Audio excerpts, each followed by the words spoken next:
Hello, traders. FX Pip Collector here. Today is Tuesday, April 29th, and this is my analysis for the Euro US dollar. If you haven't done so yet, definitely do check out my free Discord channel. It's a link down here in the corner at the end of the video.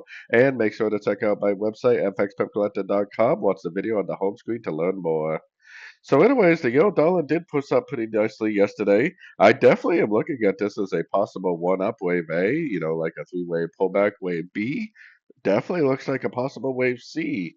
We definitely do have a nice little Fibonacci bounce, a nice little push to the downside.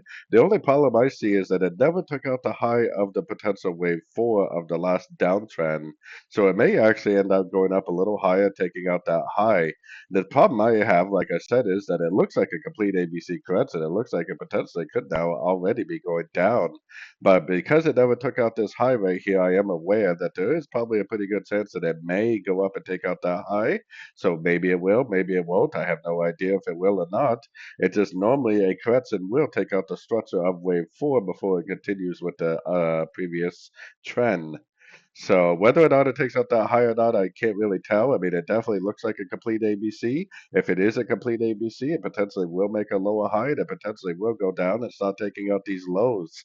And if that is the case, I would expect it to at least take out this low. And once it starts taking out some structure, we can throw a Fibonacci retracement on there and come up with some much more accurate targets for this potential move down.